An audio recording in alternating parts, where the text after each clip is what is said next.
Islamic Republic of Iran.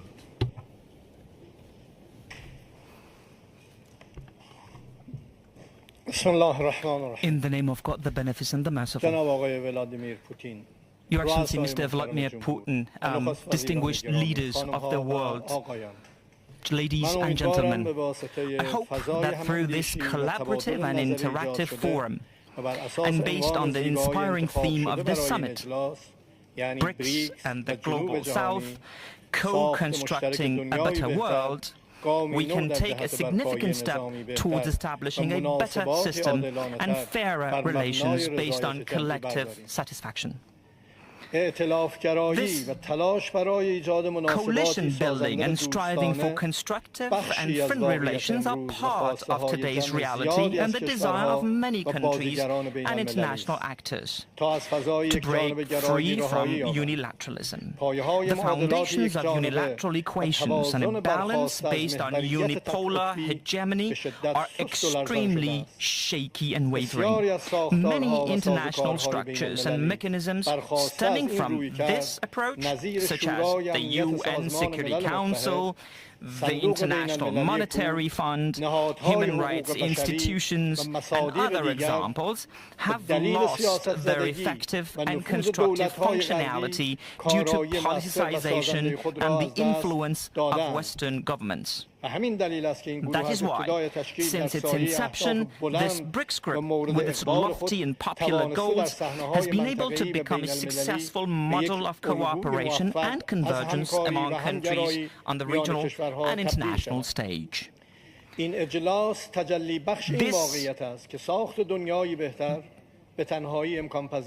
summit embodies the fact that building a better world is not possible alone. In today's interconnected world, joint will and action are necessary for fundamental change that requires reforming the current system and creating a more balanced order based on justice and satisfaction. In other words, a better world would be a place where there is no trace of imposed sanctions, acts of aggression, war, conquest, or genocide, where multilateralism prevails over unilateralism, the majority over the minority, equality over discrimination, transparency over deception, democracy over authoritarianism, and dialogue over war. Over the past year, our world has faced numerous events and many components of peace and security, particularly in the West Asian region, have been either weakened or threatened.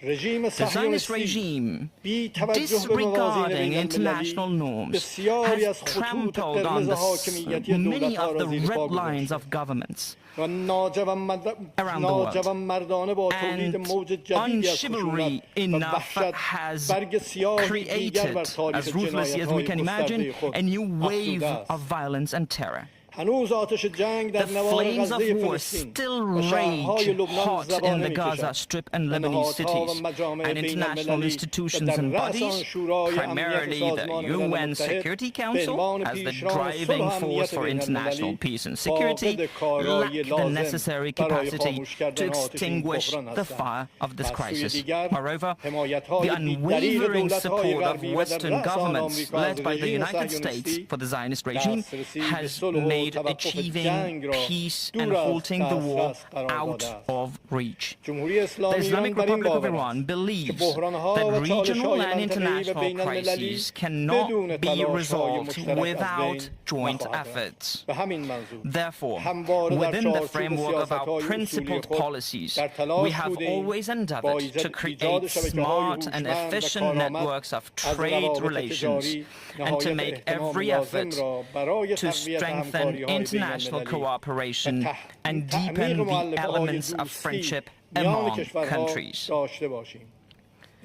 This is despite the fact that, contrary to all international norms and human rights, the imposition of unilateral sanctions has challenged international norms and human rights, and many development processes have faced numerous challenges due to coercive measures and political malice, hindering the steady movement towards a secure and developed world.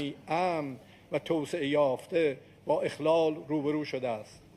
Therefore, BRICS and BRICS Plus must design and implement a transparent, fair, inclusive, non-discriminatory and rules-based mechanism for multilateral trade, with a special focus on the Global South and developing and least developed countries.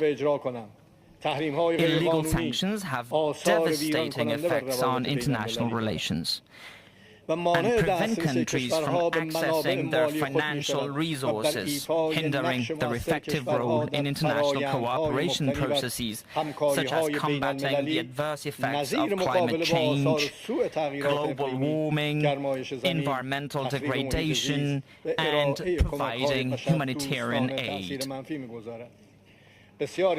Many countries that are members or associated with the BRICS have dynamic and developing economies. This capacity carries valuable opportunities that, with attention and efforts to create deep economic and commercial bonds, can bring abundant, ample, inclusive benefits. The use of national currencies for trade, new banking platforms, digital currencies, strengthening the new development bank and contingent reserve arrangements, and similar measures can create a better world for all.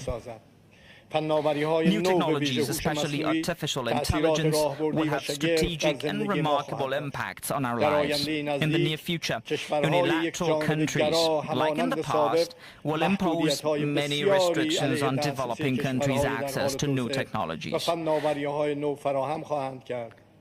To counter these limitations, we must cooperate with one another and have no choice but to invest jointly, exchange experiences, and accelerate joint cooperation.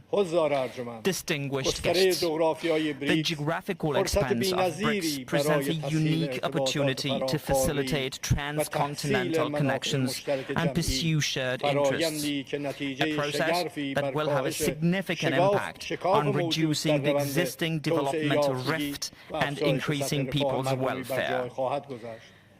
The future belongs to countries that play the greatest role in creating convergence and establishing a new order of institutionalized relations based on the discourse of consensus and justice. In conclusion, I would like to once again thank Mr. Vladimir Putin for the excellent hosting and holding of this important summit meeting in the beautiful city of Kazan. May God's peace and blessing be upon you all. Большое спасибо, Thank you so уважаемый much, господин президент. Mr. President. Мы очень рассчитываем на We активную count very much on работу Ирана в нашем объединении. interaction И, with Iran конечно, within the я grouping. сказал в своем вступительном And слове, as I have said мы in my все opening remarks, очень обеспокоены we are all развитием very much ситуации concerned by и the в Газе, developments и both в регионе in the в целом. Gaza И, and конечно, region-wise рассчитываем на то, что будут we использованы hope that все every возможные measure варианты для is снижения taken to напряженности reduce и tensions для недопущения and to разрастания prevent конфликта в the регионе. spillover of the conflict in the region. I had a conversation with many counterparts, and it is everyone's base assumption, and we wish you successful resolution of difficult bottlenecks and controversies in the region. Now the floor is given to President Южноафриканской of the Республики Republic